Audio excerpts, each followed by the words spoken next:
Ready? Ready?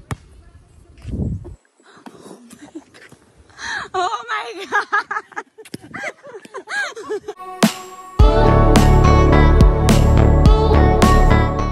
Birthday nga ngayon ng lolo Epong ni Lilo na nasa Siargao, ang tatay ni Philmar.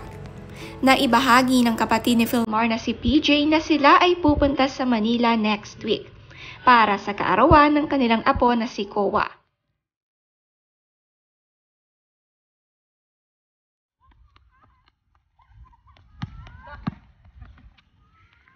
Come here again.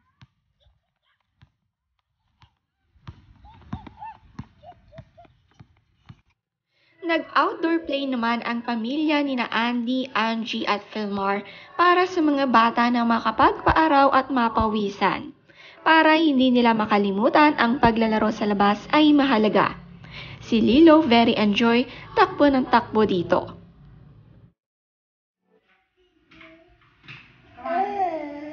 Here na, here. Go boy. Yay! Yay! Woo! Dragon fruit. Nak, diri ko na siya diri. Whoa! Yay! Ito nga ang healthy snacks ni Kowa. Napagod nga sila sa outdoor activities nila at pagka-uwi, masarap ang inihanda na snacks ni Mama Andy para sa kanila. Gustong gusto ito ni Kowa Boy. Iba talaga ang mga food ni Mama Andy para sa kanila. Kaya sanay na sanay sina Lilo at Kowa sa mga ganitong pagkain.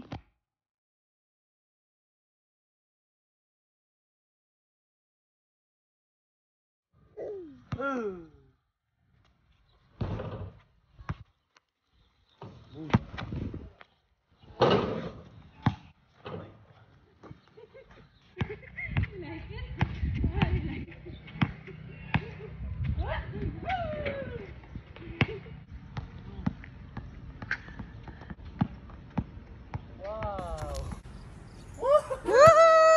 Nice try.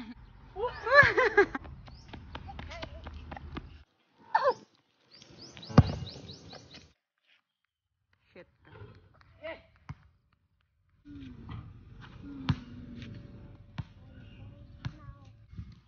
Kumasyat ini mahal.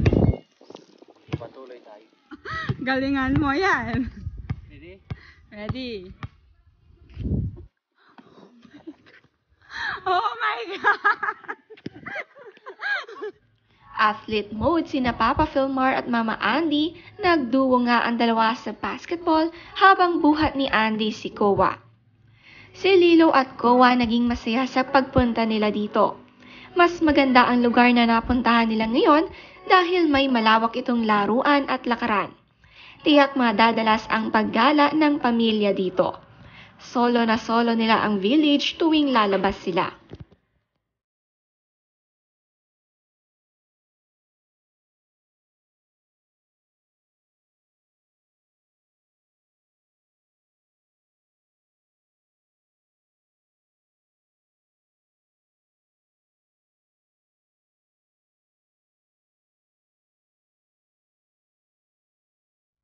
Si Lilo napaka-cute sa TikTok ni Tita Angie. Naka-lipstick pa nga ito at pinagawa niya ito kay Tita Angie niya.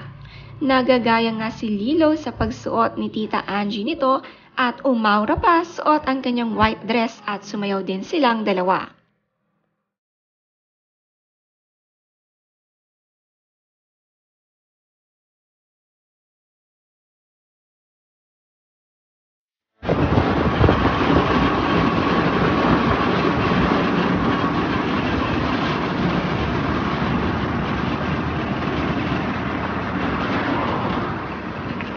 Ito nga ang sasakyan nila ngayon sa Manila.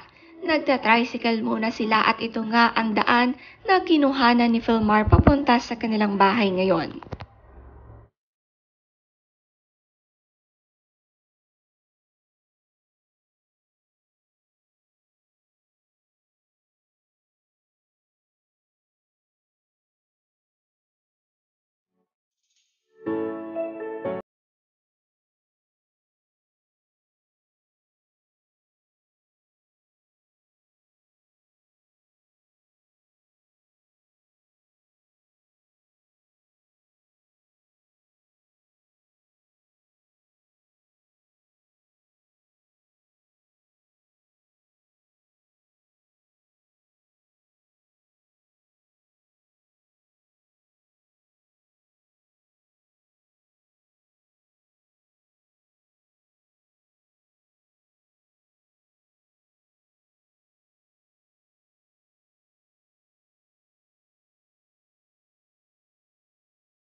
try.